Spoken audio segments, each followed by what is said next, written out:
how to slice into this pie.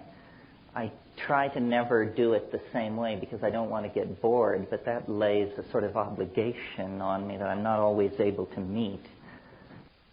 Two things, I think, are going on inside this wrap as currently packaged.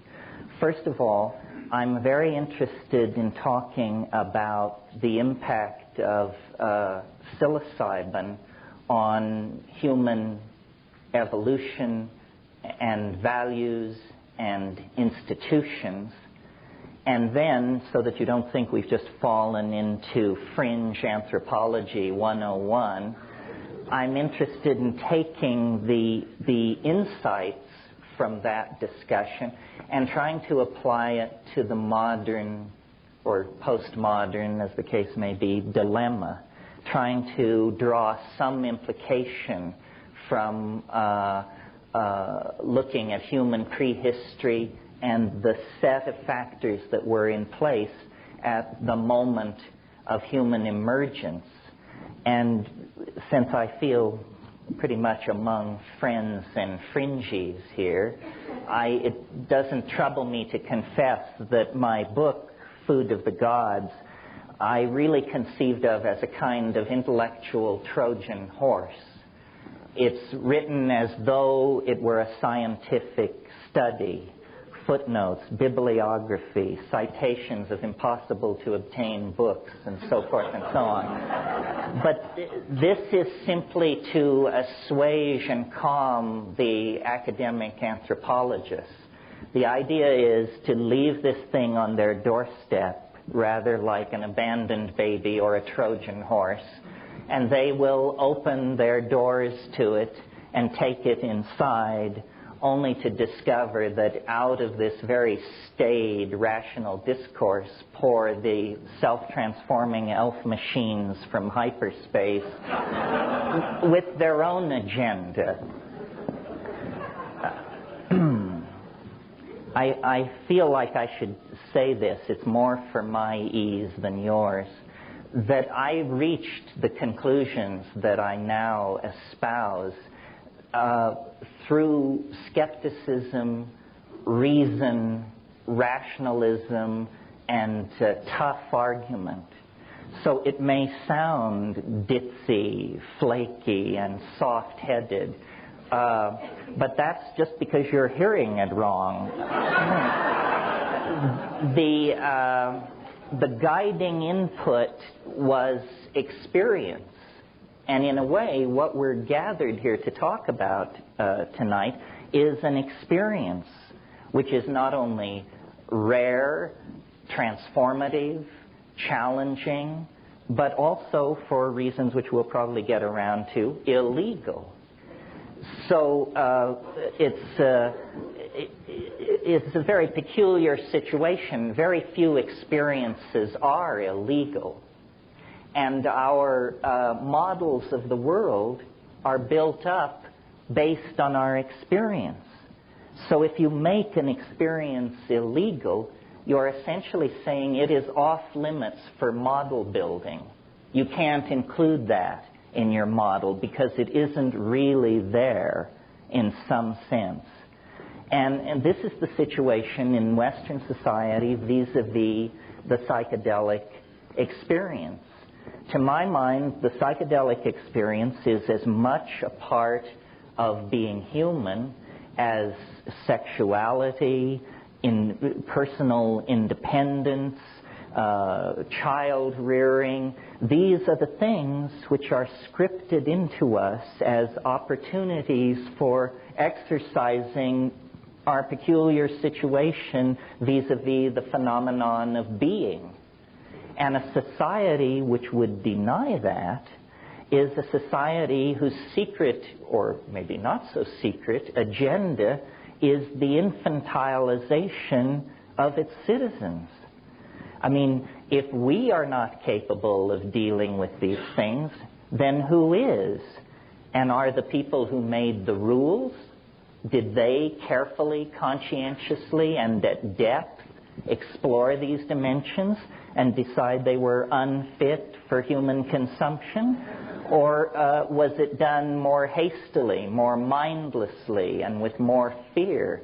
I would submit to you that it's the latter. Well, first of all, I want to talk about the impact of psychedelics, especially in this case psilocybin, on humanness. And then, if there's time, maybe we can talk a little bit about what is so great about it.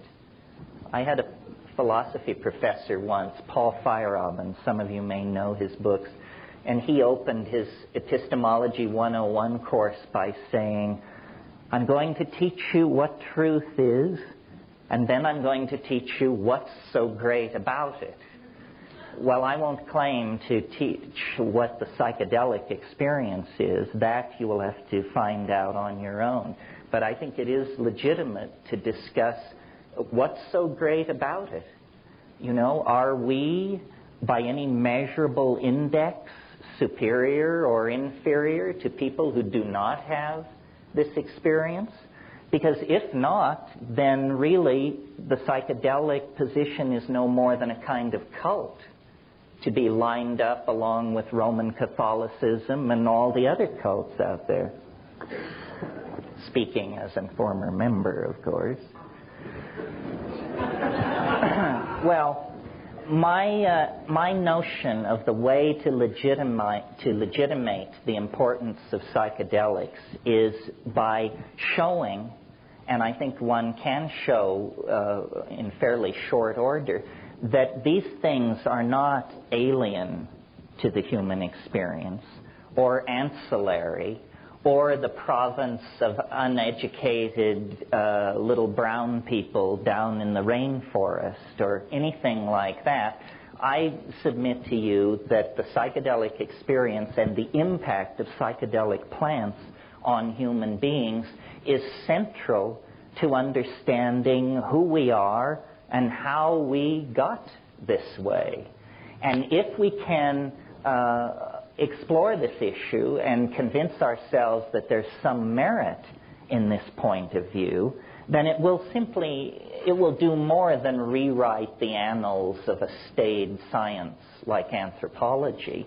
It will actually change how we relate to each other and to the planet that we're in the process of grinding into pollution. So that's the raison d'etre for the politics behind it. Now, here's the spiel. Sometime in the last 3 million years, our remote ancestors, the proto-hominids, were disrupted in their evolutionary climax in the canopies of the great rainforests of Africa.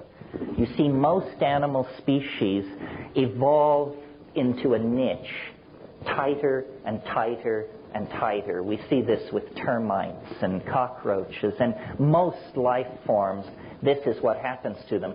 Only if the niche is somehow disrupted or destroyed does the game veer away from its tendency toward closure. And this is what happened to us.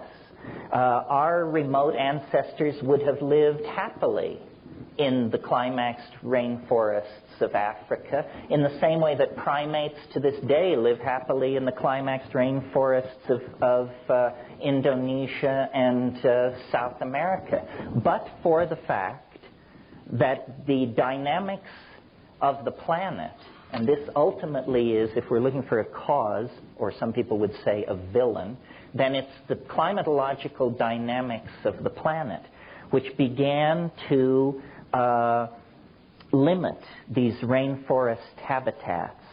And a new kind of habitat began to form in Africa, which was grassland. It's very recent. And under nutritional pressure, and under a pressure that was the result of this retreating environment, our remote ancestors descended from the trees and began to adapt themselves to the new world of the grassland. And they did this over a period of probably a couple of million years. Now, I maintain, and if any of you are evolutionary biologists or anthropologists, this is the nub of my position. Here's what's new scientifically. What they teach you about evolution is that it's caused by mutation, which is a random process, which then meets another random process, which is natural selection. And out of these two random processes, lo and behold, you get sea urchins, birds of paradise, gray whales, and human beings. Now, when you inquire as to what is the source of this mutation, you will be told it's cosmic rays, incident incoming hard radiation which can disrupt chromosomes, and then most of these mutations are lethal, some huge percentage of them, but a vanishingly small number of them actually confer adaptive advantage, and they are then preserved in the genome and passed on. Now, what I want to suggest, and I've never seen it thoroughly treated by evolutionary thinkers, is that food is the unexamined source of evolutionary pressure. It can be. If you know anything about animal species, you know that most animals tend to specialize their diet. Insects are famous for this. If you find a caterpillar and you want to raise it in a jar, you must give it the food plant you found it on, because they don't just eat leaves. It doesn't work like that. They have species-specific adaptations. Now, why is this? It's because it's a strategy to limit exposure to toxic and mutagenic chemicals that other life forms are sequestering in their tissue to discourage predation, essentially. Well, so then what happens when an animal population, such as our remote ancestors, comes under pressure from a dwindling habitat or a limited availability of food? Well, what happens, if you have any sense, is you start experimenting.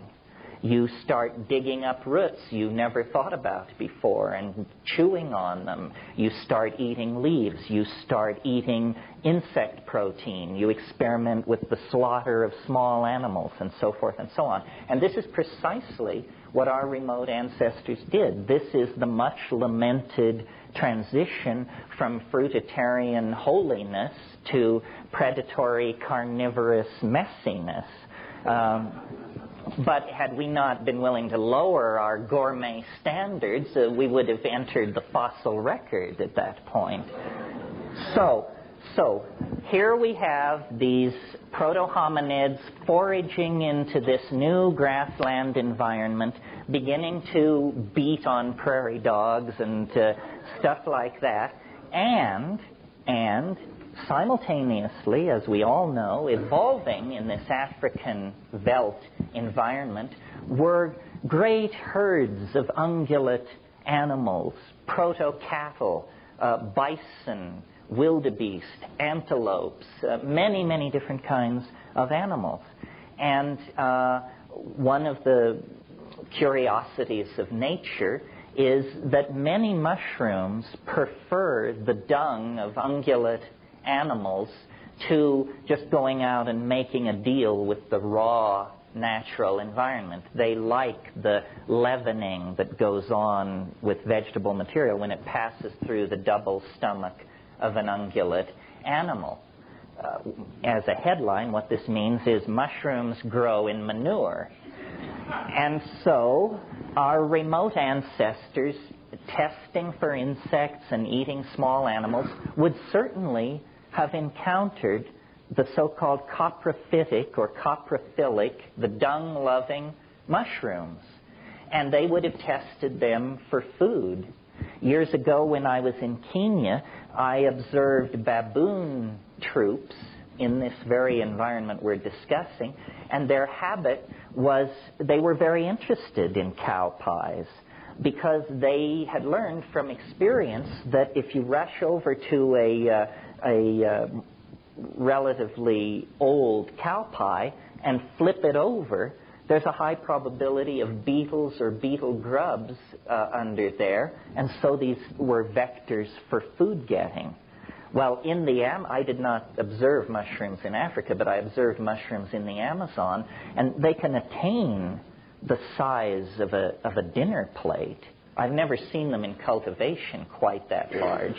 But, you come out after a hard rain, and these things are landed like little flying saucers or frisbees in the meadows.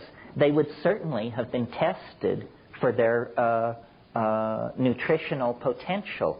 And psilocybin, different from all other chemicals in nature, including, as far as I can tell, all other hallucinogenic chemicals in nature, psilocybin has a unique set of characteristics which implicate it, to my mind, very strongly in the catalyzing of the emergence of humanness out of proto-hominid and hominid organization.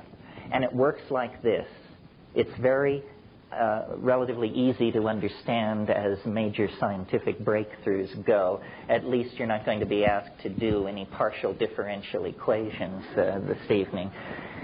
Psilocybin in very low doses so low that if you were to take a dose this low, you could conceivably forget you had done it and just go out and shop and fiddle around. But at doses so low that they do not register as a psychedelic experience, psilocybin imparts measurable improvement in visual acuity. Roland Fisher did this work in the late 50s and early 60s, and they built an experimental device where a person who could not be seen, by turning a crank, there were two parallel bars. And by turning a crank, this person could rotate one of the parallel bars so that it was no longer parallel. And lacking talking rats, they went to the next preferred experimental animal, which is graduate students. And they would sit a graduate student down in front of this device, give them a very low dose of psilocybin, and then put a buzzer in their hand and say, when the two bars are no longer parallel, push the buzzer. And Fisher collected large amounts of data which showed that the people who had taken the psilocybin, and the other people were given placebo, of course, could detect this deformation long before the unstoned subjects were able to do so. And Fisher, who was a totally straight European scientist, in fact a Viennese, when I talked to him about this stuff, he was very cagey, and he was funny. In fact, he said, well, you see, it's very interesting. Apparently here we have data which argues significantly that we are perceiving reality better with the drug than without the drug. Yes. For him, that was a joke. I mean, he never did anything with it. It was just a throwaway line. But it stuck with me. And I don't think you have to be a rocket scientist to see that if you are a hunting animal in a situation of nutritional pressure, as our remote ancestors were, and there is a food in that environment which will give you better vision, then by God, the animals which accept that item into their diet are going to be more successful hunters than the ones that do not. And consequently, they will outbreed those members of the population that have some aversion to this exotic food. Either they don't like the look of it, or they don't like that it grows in manure, or they don't like the taste of it. But those who accept it as a dietary item will be more successful at getting food, and consequently more successful at raising their offspring to sexual maturity. And that's the name of the game in Darwinian evolution. You must raise your offspring to sexual maturity. Then the genes flow forward. If you fail in that, you get an F in the evolution game. Well, okay, so visual acuity, that's all very fine. But psilocybin has other properties which build on that initial pharmacological peculiarity. If you take slightly larger doses of psilocybin, and this is typical of many indoles, you get, with many of which are hallucinogens, you get what is called CNS arousal, central nervous system arousal. You all know this feeling. It's the feeling of 2 double cappuccinos in short order. It's that you do not sleep, you are very restless, you are very alert, your attention is scanning, scanning, scanning, and in highly sexed animals like primates, arousal means exactly what it sounds like. It means erection in the male animal. And now, isn't that interesting? That is a second factor feeding back into this increased success with offspring business. Not only are you a better hunter, but you're a more highly sexed creature. And you're having more of what straight anthropologists refer to as successful copulations. An amazing phrase, actually. Meaning, of course, that impregnation is a consequence of this sexual activity. Now, the other thing that psilocybin does, at or slightly above this arousal level, and this is very important for the argument, is it causes what I call boundary dissolution. And boundary dissolution in human beings, like you and me, means ego loss. And I believe that this would have promoted a social and sexual style based not on monogamous pairing, but on orgy. The scenario is fairly easy to imagine. It's that these remote ancestors of ours would take these mushrooms and they, probably at the new and full moon, the thinking is that ritual was originally lunar timed, and then they would, and we're talking about nomadic groups of people, probably no more than 80 to 100 people, and then there would be group sexual activity. Now, an interesting social consequence of orgiastic social styles, besides a whole lot of fun, of course, is it's impossible to trace lines of male paternity in that kind of a situation. You see, women know whose children are whose because they see the child come out of their body and they nurse the child. But men do not, in that situation, have their children, my children. What they have are our children, the tribal group. And this boundary dissolving thing, let's dwell on this for a moment because this is central to my argument and it has political consequences for our own lives. All primates, clear back down into squirrel monkeys and lemurs, all primates have what are called male dominance hierarchies. And what this means is that the males with the longest claws, the hardest muscles, and the meanest dispositions take control of everybody else. Women, children, weaker males, everybody comes under the thumb of the alpha males of the pack. This is true, as I said, of squirrel monkeys, howler monkeys, so forth and so on. It is also true of us, sitting here in this room. This is a male-dominant society. I mean, there's a lot of complaining and hair-pulling about it, and there's a political alternative in the form of the women's movement and feminist sensitivities. But for most people, male dominance is the rule. Well, I would like to suggest that our peculiarly discomforted relationship to reality is a consequence of the fact that for a long period of time, perhaps as short as 20,000 years, perhaps as long as 1,000,000 years, as a species, and not consciously, we accepted into our diet a drug that had the consequences of suppressing male dominance. That this was the social consequence of accepting psilocybin into the diet. The ego is a structure that forms in the psyche like a calcareous tumor or a growth if you do not have regular recourse to the cure. And the cure is psilocybin and the boundary-dissolving sexual and social style which it carried in its wake.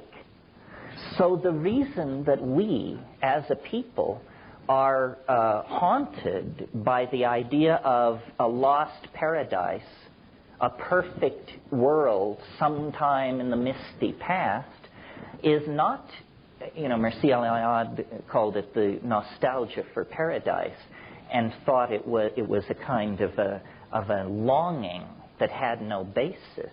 But I think that it's entirely a memory of a period when male dominance was chemically suppressed, ego was chemically suppressed, and by male dominance and ego, I don't mean to lay this entirely on men. I mean, I would wager probably everyone in this room has more ego than they need, certainly starting with me.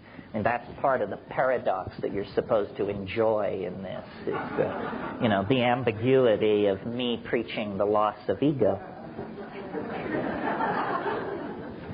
So essentially, what happened was a chemically driven leap in evolution as a consequence of the suppression of these behaviors that favored male dominance. As a species, we would have continued with male dominance forever had it not been for psilocybin in the diet. And it established a situation in which, in less than 2 million years, the human brain size doubled. This is, without contest, the greatest mystery in the whole of evolutionary theory. Lumsden, who is a brilliant evolutionary biologist, called the doubling of the human brain size in 2 million years the most spectacular transformation of a major organ of a higher animal in the entire fossil record. Well, now, it would be spectacular enough if it were the liver of an otter or the pancreas of an elephant. But notice that it is the organ which created the theory of evolution itself and all other theories. So that we're getting a little tautological here, folks. There's something fishy going on. What was it that caused this explosive doubling in human brain size? Well, I maintain that it was the new behaviors that emerged with the suppression of ego and their reinforcement in this situation of nomadic pastoralism.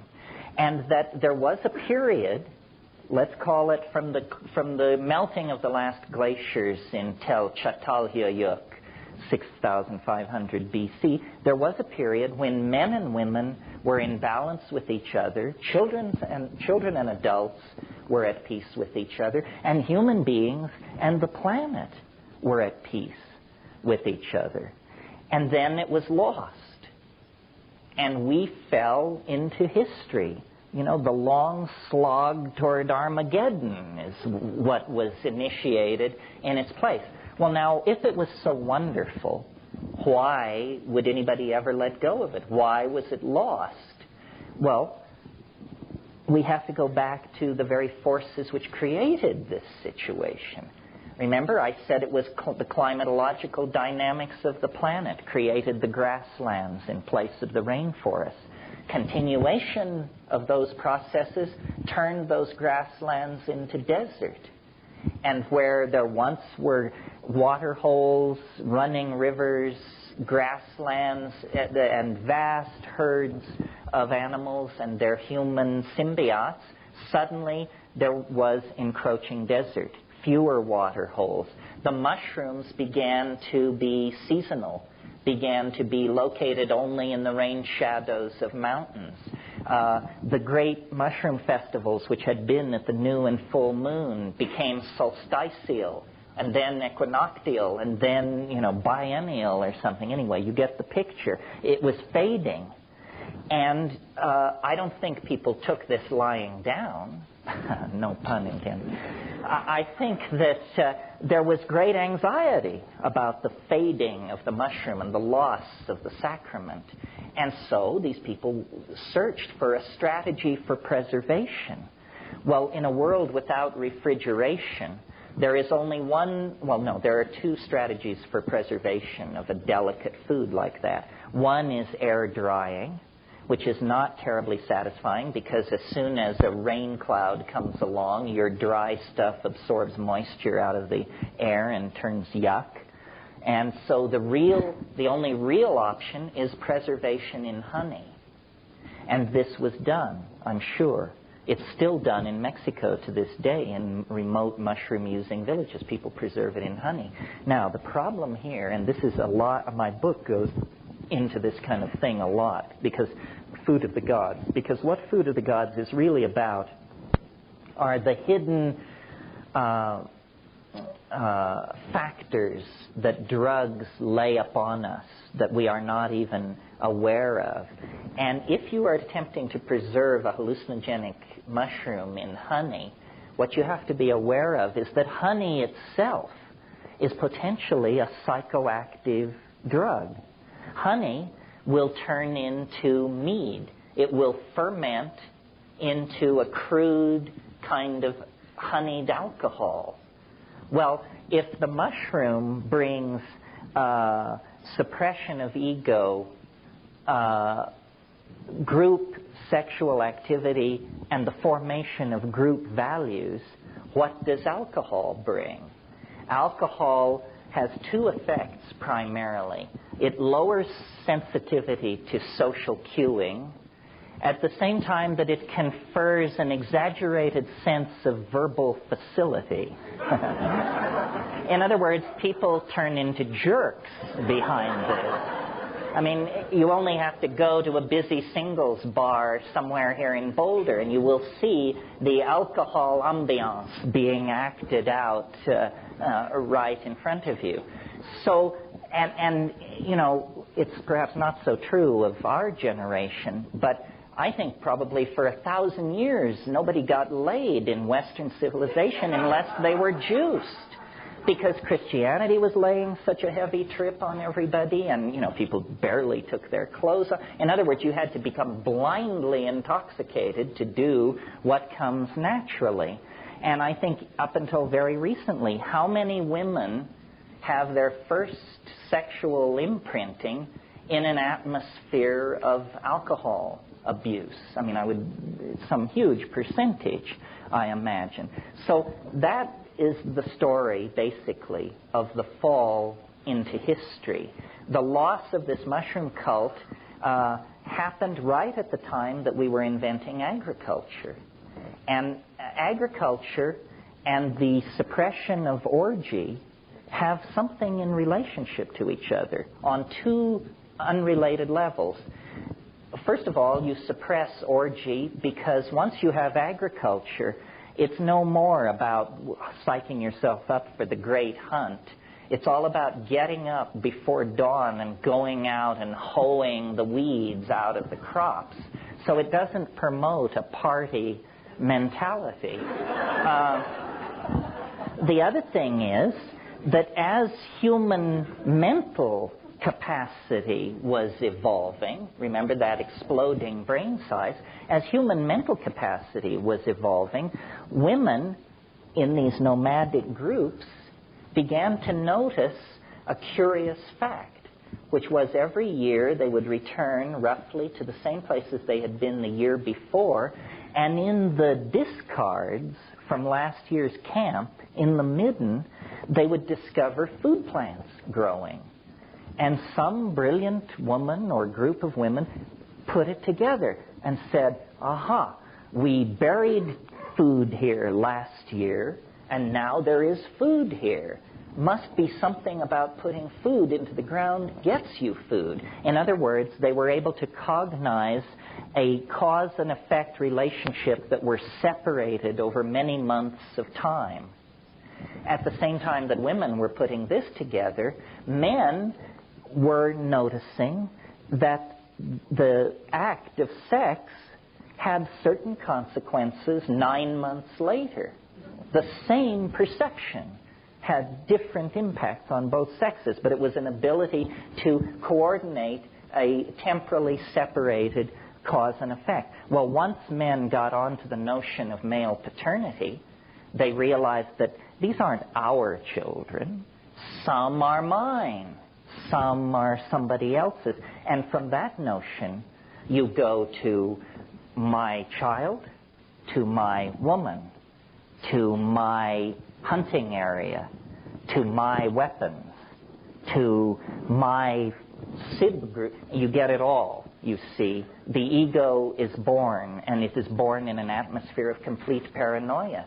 The first consequence of agriculture, well, it has a number of consequences, but one consequence is it's a tremendously efficient way of producing food. That's obviously why people got into it. What does efficiency mean? Surplus. What does surplus mean? Haves and have-nots. The most spectacular architectural edifice of 10,000 BC on this planet was the grain tower at Jericho. It had thick walls to hold the grain, and it had high walls so you could climb up on top of it and drop rocks on the people who were trying to get into it. The surplus makes nomadism impossible because you can't drag this huge amount of grain with you. So you get sedentary populations. And then, since the people who want the grain are killing your people in fury when they can't get the grain, you decide to put a wall around the whole encampment. Now you have a small town. Now you have urbanism. Now you have the division between nature and secular society. You have classes. You've got it all. And I maintain that this is the long march into hell. And our particular obsession with drugs as a species, I maintain, can be traced back to this transition. That, yes, elephants love fermented papayas, and so do butterflies, and so forth and so on. But this kind of intoxication is not what we're about. We addict severely to several dozen substances, less severely to probably 100 more, and we addict to everything. What we call romantic love shows a lot of similarities to hard drug addiction when you separate the lovers. Sleeplessness, suicidal tendencies, bursting into tears, hysteria, loss of weight. You can't tell whether this person is getting off heroin or has separated from their partner. Well, if you take an individual who is alcoholic or has some kind of serious drug problem, current thinking is this can be traced to traumatic abuse in childhood. This is what happened to us. Traumatic abuse in childhood. We were literally torn out of a symbiotic relationship to the earth by the forces of male dominance, agriculture, sedentary living, so forth and so on. And we've been trying to scratch an itch that we can't find ever since. And it has, money doesn't do it, power doesn't do it, nothing seems to do it. We seem to be the unhappy monkey. And we take this unhappiness out on each other with a vengeance. And you see, what happened was when the mushroom faded, the million years of pharmacologically interrupted patterns of male dominance reasserted themselves. But it was no more a foraging monkey with this style. It was a creature with language, tools, music, social organization, and suddenly it got very ugly. And people weren't interested, and people began fighting over the women. Said, we don't want to have orgies anymore. This woman is my woman. Touch her, you die, and so forth and so on. And we are living out the legacy of this. Well, before I talk about the social consequences of it for us, I want to go back to the question, what was so great about it? I mean, we've talked about orgy, but you can have orgy without psilocybin. What was so wonderful about that proto-historical mode? Well, this is where it becomes slightly more woo-woo. Because what we have to talk about is, what is the psychedelic experience anyway? And I maintain that if we're talking about psilocybin, and we're talking about taking it in nature, as these people did, that, yes, first come the dancing mice, the little candies, the colored grids, and so forth and so on. But what eventually happens, quickly, like 10 minutes later, is there is an entity in the trance, in the vision. There is a mind there waiting that speaks good English and invites you up into its room. And once there, you realize that this is what all the hoopla about the Gaian mind and the rebirth of the goddess and all that is about. It's not a metaphor, folks. It's a headline in biology. We are not the only intelligent-minded species occupying this planet. We may be the only bipedal hairless mammal with intelligence on this planet, but there is something out there spread through the grasses, the forests, the rivers, and the oceans. Our own emergence into intelligence took less than 2 million years. Life has been on this planet for 1.5 billion years, and we don't know how many strange pathways beckon. But at some point, a kind of mind came into existence, and it is real. It's what lies behind the religious impulse in our species. There really is somebody else sharing the local mind space. And I don't believe we're talking theology here. In other words, this is not, in Milton's wonderful phrase, the God who hung the stars like lamps in heaven. It's not about that. For me, that's a big question mark. But it is the goddess of this earth. It is the biological mind. It is that all boundaries are illusions, and that life is a thinking, feeling entelechi of some sort.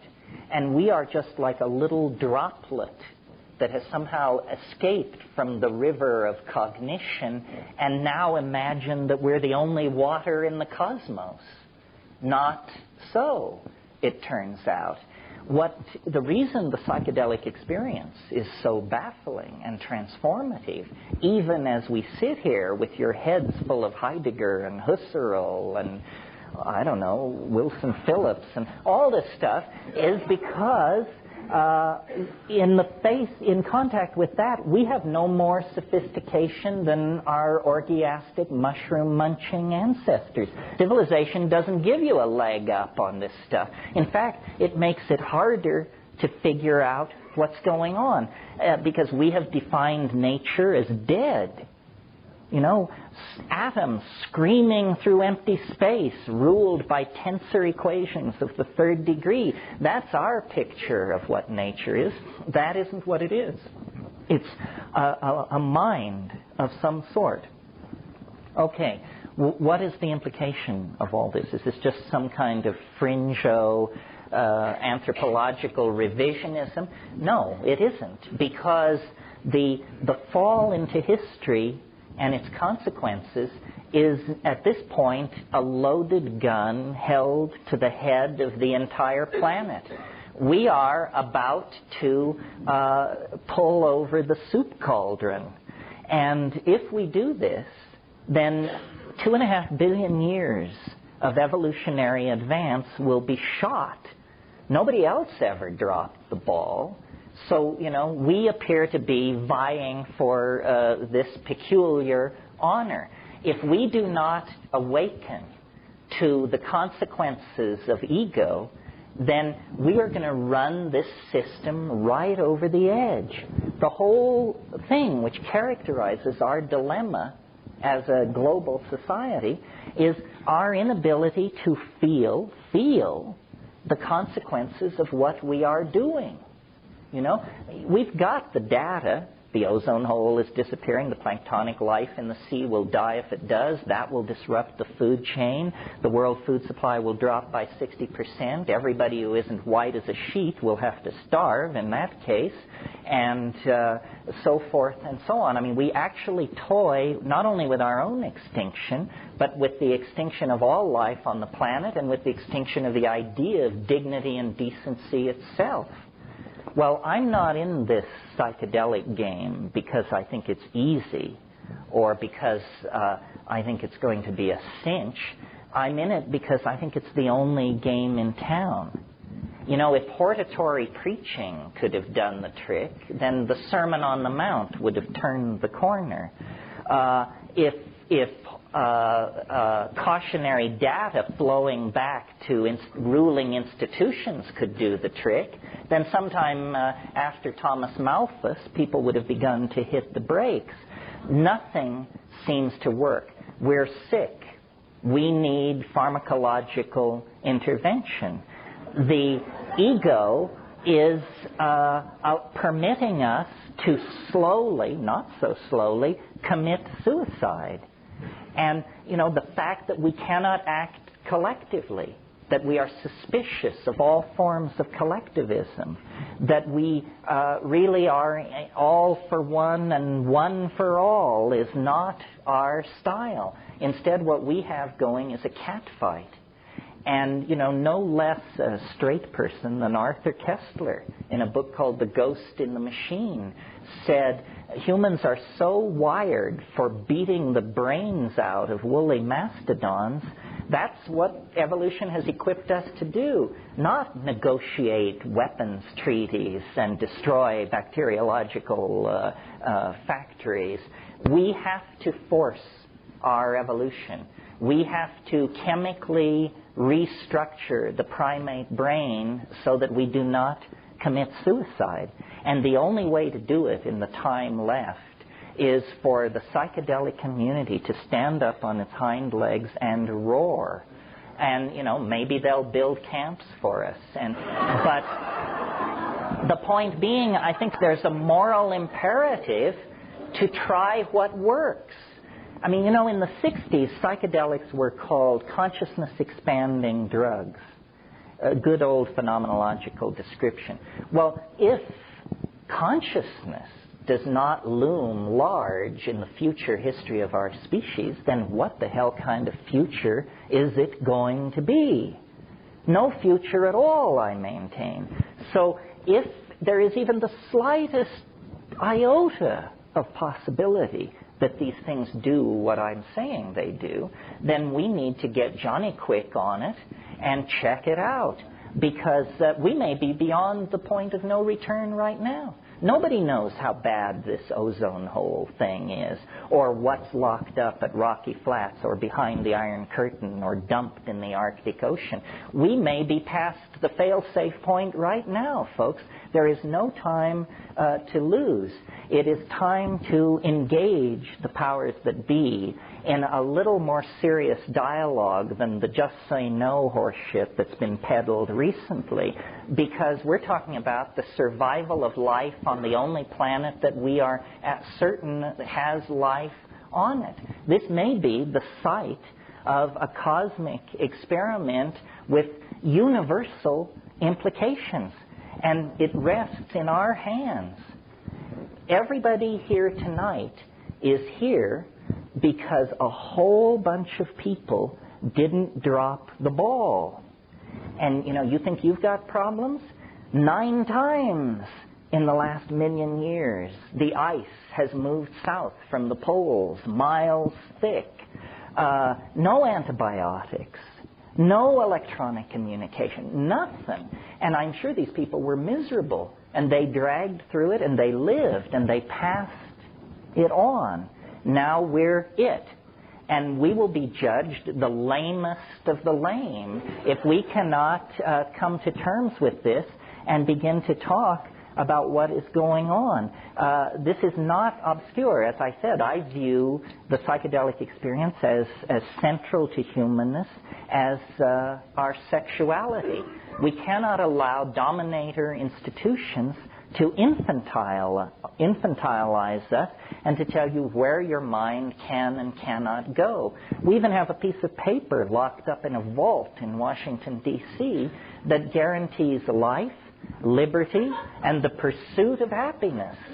Well, now, what could the pursuit of happiness possibly mean if it doesn't mean the freedom to practice your own relationship to nature and its gifts? So I think we have been entirely too casual about the importance of the psychedelic experience. This is, for one reason, because we cannot publicly get together and discuss it in detail. And one of the things that I think is very important about get-togethers like this is, if you will look around, you'll notice that we cannot really be distinguished from the rest of society. Some of us live under bridges, some of us clip coupons. There's a wide spectrum of people here. But this is your affinity group. This is your community. Someone in this room actually has what you need. And, I have acted as a filter, so out of millions living along the Front Range, here we've gotten it down to 200. I can't go any further than that, folks. The rest is up to you. Well, I guess the last thing I want to say, and then we'll take a little intermission and then come back and do questions afterwards, which is my favorite part. But I want to just for a minute invoke the psychedelic experience without regard to the evolutionary forces that created it or the political institutions that suppress it and so forth. And just say, in case there's some soul in this room who's never had this experience, that this is extraordinary news. We are not talking about something like a dream. It is not like meditation. No, you can't get there by yourself. And Babaji is equally useless, because you and Babaji are starting from the same place in this game. It requires pharmacological perturbation of ordinary neurochemistry in order to see this mystery. And it is a mystery. It is not going to be reduced to the firing of synapses or repressed sexual desires or day residues or anything like that. It is the very thing which all these religions are yammering about. It's there. It's real.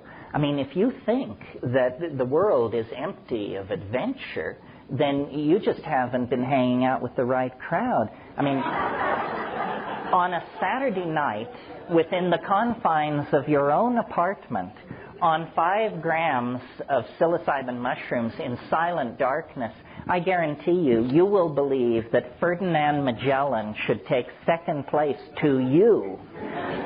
You will see things which no human being has ever seen before, and that no human being will ever see again. That's how big that universe is.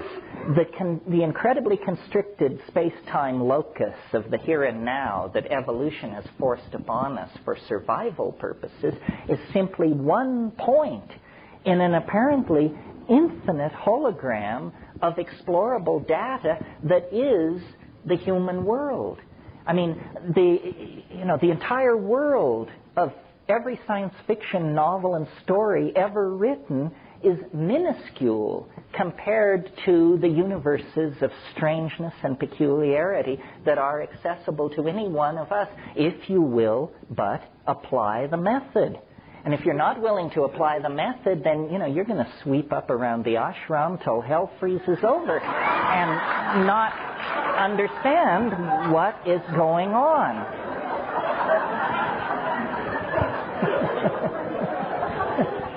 I mean, I think, I'm sorry to be so hard on religion. I think it has its place.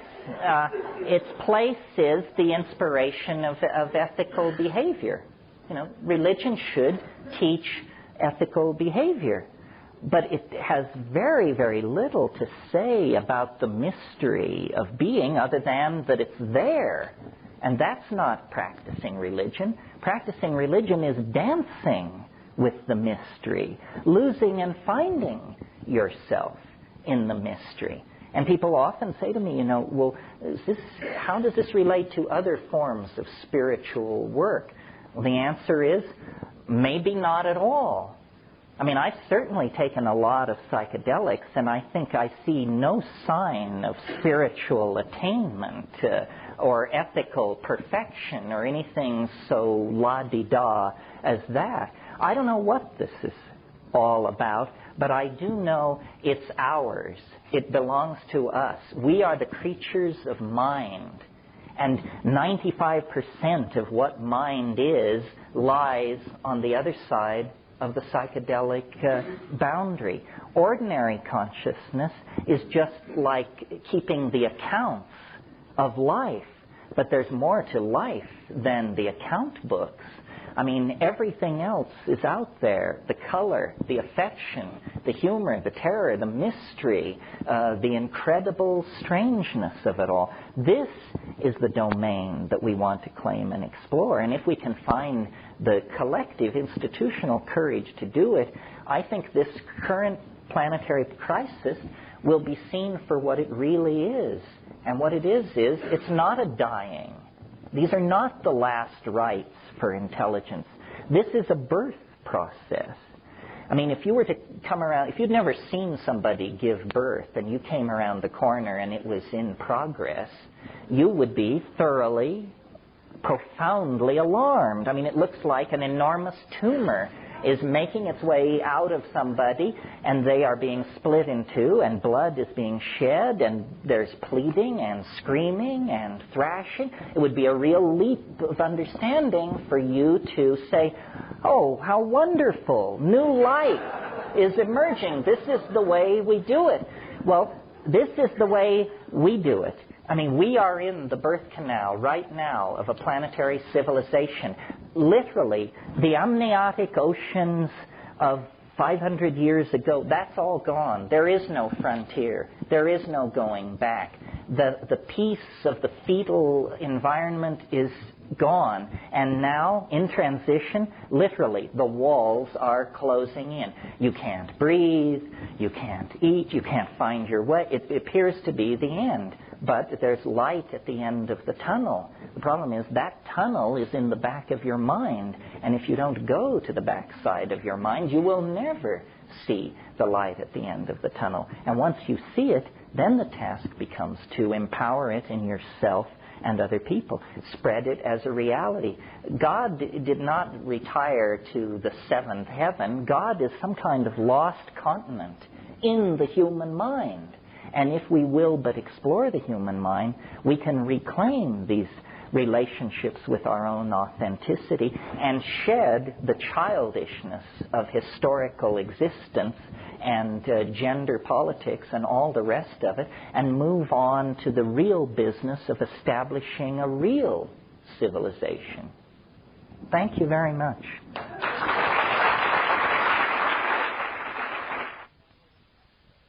Does anyone want to ask a question, or is it all just perfectly clear, utterly convincing, and, yeah?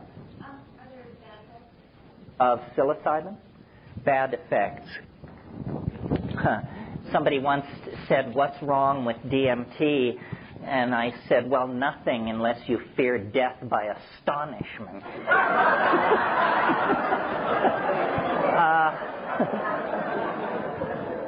But your question is a good one.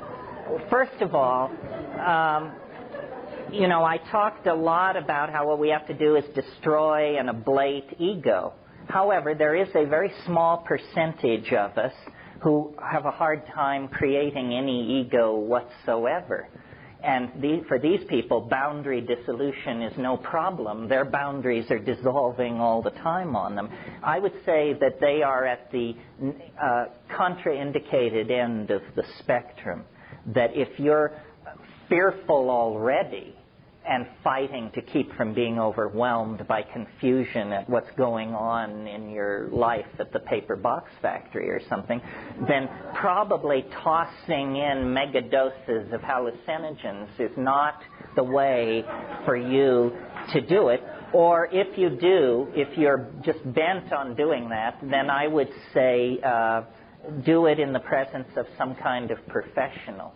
And how you find a professional in this legal climate, you'll have to discuss with me privately. I don't want to make it sound, though, I mean, it's a tricky thing. I don't want to make it sound like it's absolutely riskless. Physically, I think it's pretty safe, unless you are odd in some way. But you need to know, you don't want to find out you're odd an hour and a half into it. But the problem comes with the mind. If you are delicately balanced, if your whole life has been about not looking at that or that or that, then this is not your game. You should go back to watching Jeopardy and the kind of person who is called to this is a person who has an exploring soul. I mean, I am not a courageous person in the sense that you won't find me shooting white water. You don't see me, rappelling down the faces of cliffs. But from the time I was the tiniest little kid, I was into the weird. What's weird? Weird is the compass heading. And if you keep your compass always pointed toward the peculiar, the outre, the bizarre, the unspeakably alien, then, you'll find these places. The people who think life is all cut and dried and are perfectly happy to have Carl Sagan and George Bush explain all of reality have never left the broad, swift stream of mundane thinking.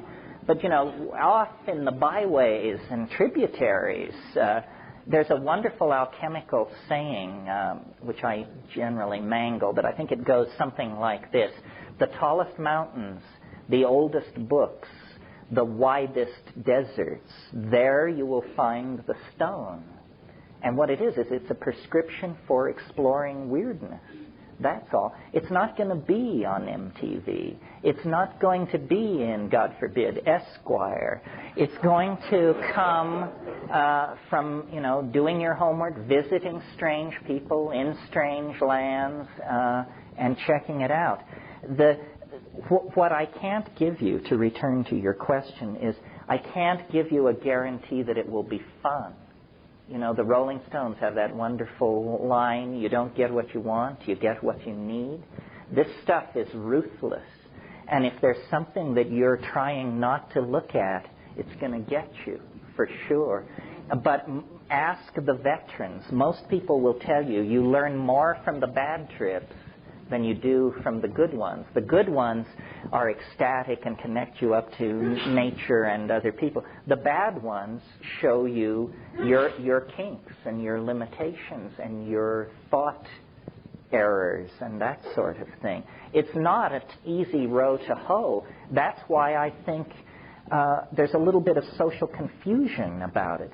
One of the things I should make clear is I really advocate high doses rarely. I think the worst thing you can do is get into a style of psychedelic diddling where, you take half a gram every day. All this is doing is giving you a tolerance to psilocybin. You're not having the psilocybin experience. You're having the tolerance to psilocybin experience. The way to do these things is to do them rarely, so that your whole system can reassert itself and come to equilibrium. and then just slam it. And this is amazing. I mean, I think that this works for all these psychedelics. I'm an inveterate cannabis user, and I wish, in a way, that I could get a slightly better grip on my cannabis use, because I think the real way to do cannabis is like once a week, by yourself, in silent darkness, with the strongest stuff you can get, and then immense amounts of it. And, you know, people call it a recreational drug and a this and a that. Hey, done that way, it will catapult you into places where I love it, the great place to get to on cannabis, and some people never in their whole life touch it, is the place where you say, my God, I've done too much. It's not easy, folks, but it's worth shooting for.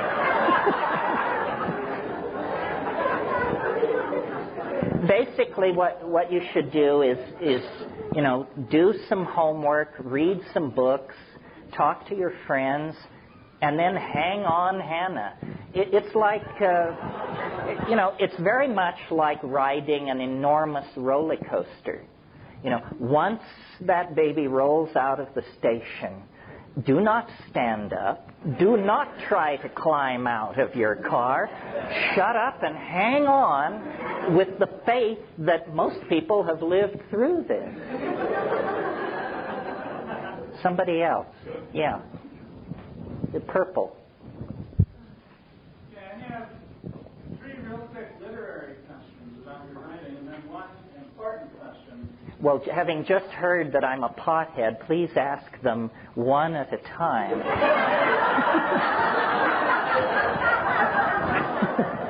What is your first literary question? Okay.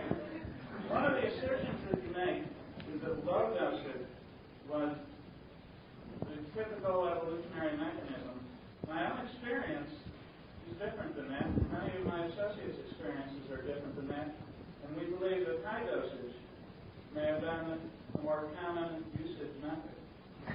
Well, I don't mean to imply that people first used it in low doses and then middle and then higher over time. What I meant to imply, I think they were using low, middle, and high doses from the very get-go, but they were using low doses to hunt, middle-range doses for orgy and ceremony, and truly high doses for this boundary-dissolving tremendum. Second literary question. Okay. When I read about Chattel-Hayek, I liked you picking up on Mallard and Eisler, and I liked your use of dominator and partnership terminology. That was wonderful. But I disagreed when you said that the cows were an indirect expression of the fungus found in the art there. I found that to be kind of a leap of logic. But my train of thought is gone off the rails of reason enough. Well, I'm not wedded to that. First of all, Chattal-Hayek, for those of you who haven't read the book or know about Chattal, was this immensely sophisticated civilization that existed in the 7th millennium BC.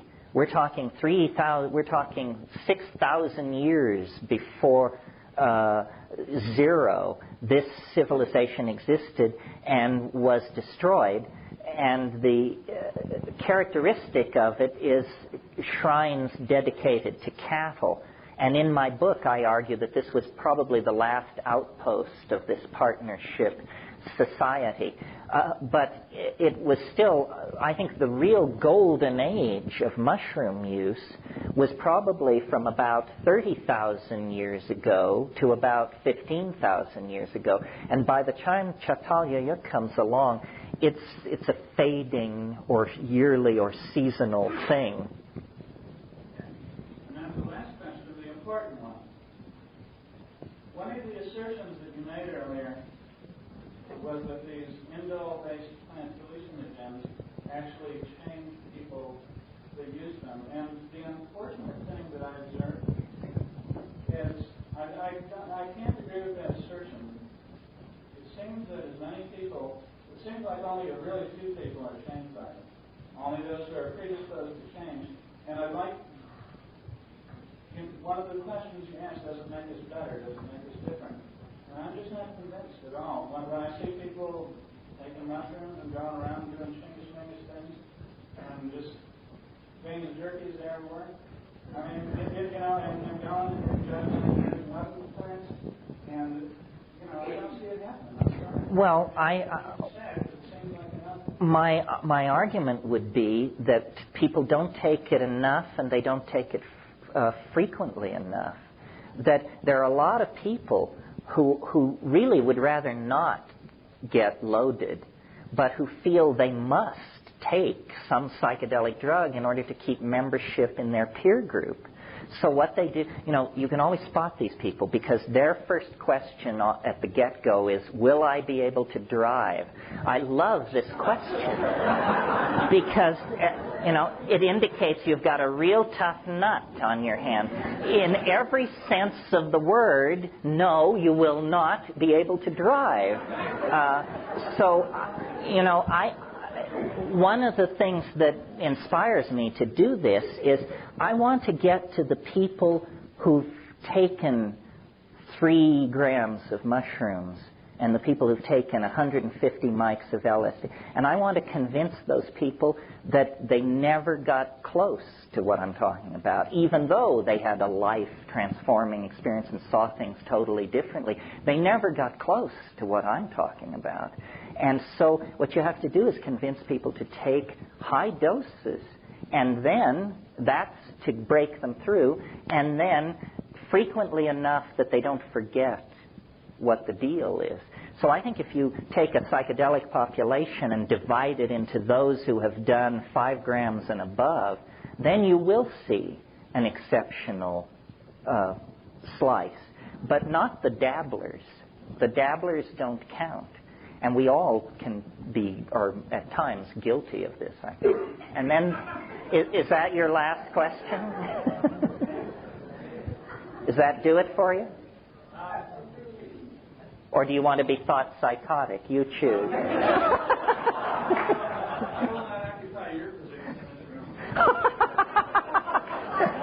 Well, I love competition. I mean, the competition is terrible. That's the entire basis of my success. Yeah. You, because you were before, if you still wish. Here's what you want to think. You like to understand in a darkened room, quiet, cancel your eyes. Now, let's back to what Leary and Milberg came through. They were play safe, so they got to look at the jam and over here and allow them to do that. And a lot of people think that they play sex and airplane. Right. And why, I guess you think your way is preferable. Why? Because, I mean, I don't know if it's preferable, but here's the thing. People are going to think you're a nut if you come down and say that Johann Sebastian Bach or Jerry Garcia is God. And this is what you will have to say if you listen to the Dead or the B minor Mass. So what I'm interested in is I want to know the thing in itself, not what it does to Bach, not what it does to a river flowing through a forested valley. I want to see what it can do with darkness and silence. And I think most people think it'll be boring, probably because they've been hanging out with these beady-eyed gurus meditating, and God knows there's nothing more boring on earth than most meditations. However, psychedelic, sitting in a darkened room on 5 dried grams of psilocybin mushrooms is nothing like meditating. And that's where it can get at you. My relationship to it is always one of, I want to know what it is. And so I think this sensory deprivation method is the only way to get at that. Other people might not like that. People say, well, you mean you put down the whole thing of going into nature? Isn't nature the great affirmation in all this? And the answer is, yeah, but it works for me sort of without the drugs. Plus, and this is just maybe my own weirdness, but I'll share it with you, I have noticed that these things are incredibly disruptive of the ordinary flow of casuistry. Do you all know the concept synchronicity? Well, if you don't stay in your room with the lights out and the phone unplugged, and the damnedest things will happen to you. I mean, you couldn't pay me to go into an American city, even mildly loaded, because adventures beckon. Now, some people like that. You know, some people say, you know, let's take 500 mics and go meet weird people. Not this cookie. Yeah.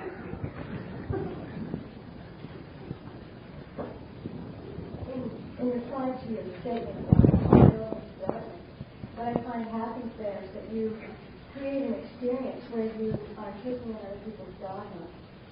You know, you're bringing in something that's already done, and I feel like the peak experience is when you create something new, and something you expect to spot from the depths of the being, which is why I also say the darkness sometimes. But one thing that I did learn is that the high doses are very, very interesting. It would take me way far beyond the small doses. And I've experimented with both homeopathy and natural medicine or extracts in terms of my medicine. But in terms of psychedelics, if you take that into, and my question is coming back, of course, if you take that into a situation where you remove the whole molecular pattern that you do in homeopathy, do you think that there could be a more potent experience through that evolution? Are you asking me, do I think a homeopathic preparation of a psychedelic would be effective? It would be homeopathically effective. I wouldn't expect it to be experientially effective. See, I would say that since what we do out here is a direct creation of what we are inside, that's the current paradigm I'm looking at. That if you do change it in the same manner that you change it in homeopathy, which is changing the etheric so that you then create the gross material side, that it would be even more potent and even more immediately effective in reconstructing our reality. But don't you think that if that were true, and since in a high dilution like that no molecular trace of the original compound remains, that you have then just found the solution to the legalization conundrum? I believe that because one thing that we're noticing in the field of civil medicine now is that we're getting a lot of political flack for having medicines out there, but homeopathy is seeming through unscathed as it has for many years. Because in a materialist world, it's assumed to be bogus. Right. Yeah. Well, this seems to me not an abstract proposition at all. Let the best homeopaths succuss the strongest hallucinogens and set them out, and let's give it a whirl. Over on this side, yeah. This question may be too personal and embarrassing to answer, but I'm just really... Oh, I can hardly wait. Why are you in jail? Why am I not in jail? Well, that's an interesting question. And I don't, number one, I don't know. Here's what I've come up with. Notice that I use big words.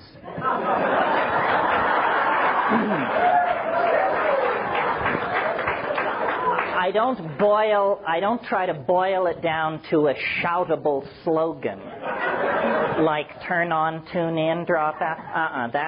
Then they come. So that's one possibility, that simply if you are defined in their eyes as an intellectual, then they automatically put you in the harmless category and send resources elsewhere. That's one possibility. Now, the other possibility is slightly more disturbing, but in the interest of thoroughness, let me raise it. Perhaps I'm sanctioned.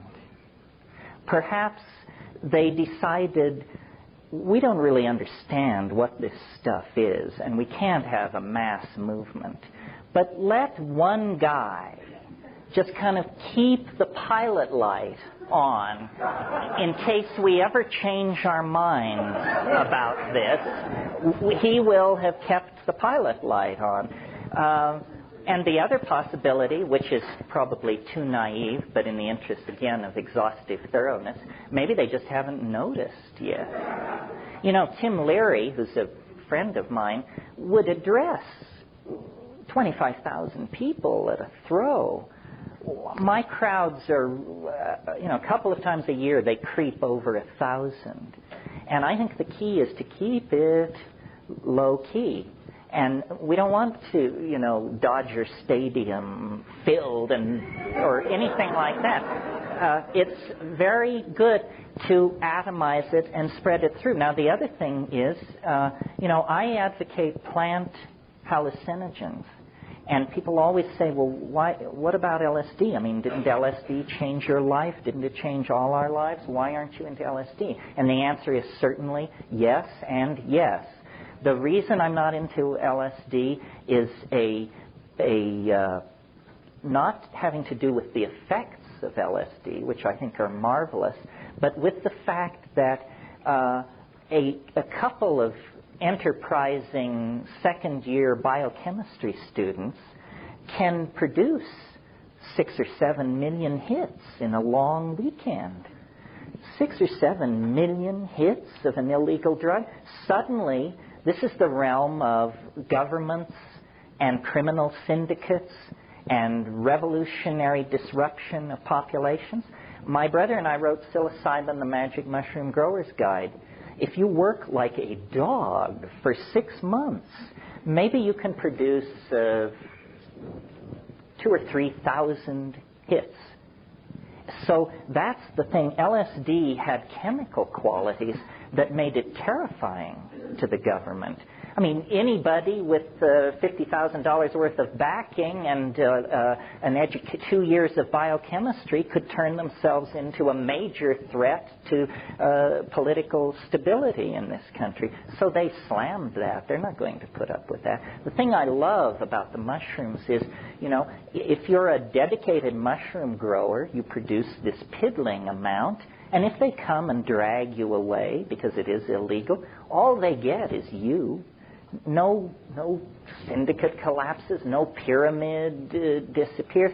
So it's invasive and low-key and slowly spreading. The other thing is mushrooms are, this is a cultural thing, mushrooms are inherently non-threatening.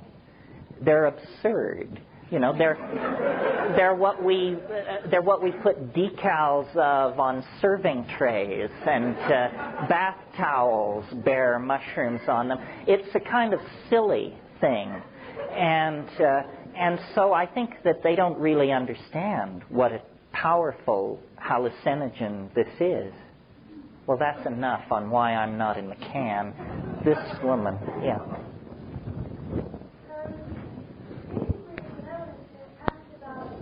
You talk about the evolutionary process and how it was disturbed by the absence of the mushrooms. Don't you think that it would be a more creative and beneficial process if we worked on evolving our minds without using an external drug? What happens if the government does come in and decide to completely wipe it out, or if it's being practiced where we can't access that state of consciousness anymore? And then things, they just step backwards again. Wouldn't it be so much more productive to teach people how to get there without the drug? Absolutely, if we could do it. I mean, I'm not yet convinced, see? I mean, you've got your gurus. But if you ever get close to any of these people in these guru scenes, close enough where you can just say to them, look, level with me. is this stuff as good as 5 grams in silent darkness? And they say, are you serious? The other possibility is technology on 2 fronts, mind machines. The problem with mind machines is, you have to smoke a bomber to put up with it more than 10 minutes. I mean, you quickly satisfy yourself that this can't possibly be it, because it is lights, but it is contentless. While the psychedelic experience is all content. The other possibility, and I've put in some time in this beat, is virtual reality. And I have more hope for virtual reality, because virtual reality is a technology for that would allow us to show each other the inside of our heads, our dreams, our visions. And I think that sufficiently perfected, it might have the consequences of these psychedelics. The problem is it carries a huge amount of negative freight. You know that it's not going to be a tool for us to show each other the inside of our minds. It's going to be a tool to sell us crap that we don't want. It's going to be a tool for yet more realistic, vicarious, and gratuitous violence. It's going to be a tool for more pornographic degradation of women. So it seems to me, while it holds out the possibility of a technically driven psychedelic, it has a lot of negative freight. I agree with your premise, but I'm driven by a tremendous sense of urgency. I mean, why try to create a technical alternative to psilocybin when you've got psilocybin? Technical alternative, I'm saying, I think that people should use mushrooms as a step. And once you get there, you try and you keep going without that tool. I mean, because what we want, we want to transcend this plane. We want to be on a higher plane, a higher state of awareness. You're not going to get to that plane ultimately if you have to keep coming back into the plane to get the stuff, to get out of the plane again. Well, how about this? Maybe there's something wrong with that metaphor, because notice it has to do with planes and transitions. It's an inherently dualist metaphor. This concludes Tape 1. Our program continues with Tape 2.